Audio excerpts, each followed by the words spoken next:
Well, the black tomatoes are about gone. Still have peppers actually drying up on the plant, so I need to go ahead and harvest those. These guys are still kicking. These guys are still kicking. I already took out these two right here, and my kale's going good.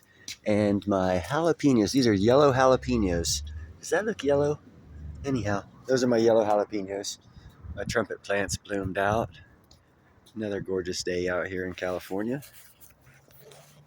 As you can see, my neighbors have distinguished me as Neil Burhood. Watch. This is Neil's Han Dynasty. Please like, share, and subscribe. Buy yourself some silver and platinum. You really need the platinum. You don't know it yet, but trust me, you'll want it. When it explodes, you'll wish you had some. But I'm not a financial advisor, so don't take advice from me. Do your own research and find out for yourself. And you'll agree buying some platinum would be a good deal. That's why I also say be kind, helpful, and grateful. And I'm being kind and helpful by telling people, and I have been telling people for about a year and a half about the explosiveness of platinum and what it's going to be doing. But I have since got on to that. Not over. No, not over. Got on with it. Now I'm more into what's going on in Africa. And of course, what I'll narrate as the show goes on. Here's what the president of Rwanda, this is from the New African Channel. It is a couple hours old. Here's the report. Let me turn up the volume for you. Paul Kagame has shed light on how Western countries are partly responsible for the recent spate of coups on the continent, as well as those that have occurred in the past. Kagame said that although coup d'etats were not ideal, there was a genuine need to analyze the underlying factors driving them. He also said that coups in Africa don't happen on their own, but have linkages to the West. Kagame gave an example that through neocolonialism. Okay. He is correct. There are ties to the West up until now. The ties are no longer to the West. I believe who is supporting these coups is Russia. Because Russia seems to be moving in and already signed a deal with Bernanke Thaka to build a nuclear power plant there as soon as France and the UN got kicked out. So although the Rwandan president is correct and the demonstration he's fixing to give, an example he's fixing to give, is past tense correct, the future tense is the West is backing out. Russia is moving in. Just saying. Let's get back to the report and see his example that he gives, which will be, of course, it's a factual thing, but, past is not the present nor the future. So you want to look for the past for replications and rhymes to what might happen. And the rhyme is, yes, there is a power behind these coups, but it's not the West. Don't be deceived. Now let's get back to the show.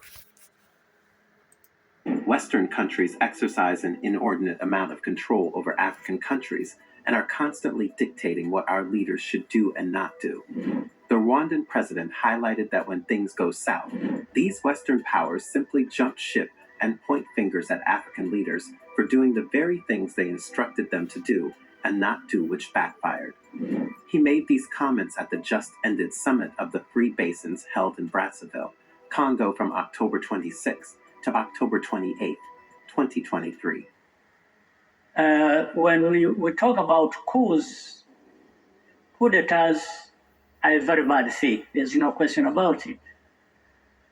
But people need to go beyond just hearing coup d'etats and look at what is the possible origin of these coups. And the coups also presupposes that these are just military people taking over power from constitutional or civilian governments. But you have to understand also that there are some very bad civilian governments too. So that's one thing leads to another, and therefore in analyzing that, you want to see what is the cause of this bad thing that has happened, and then fix that. So when you look at governance generally, you want to look at which place that is able to look at or look after its own people, make the very investments we are talking about so that people and countries can thrive. This bad governance and coups are not confined to Africa.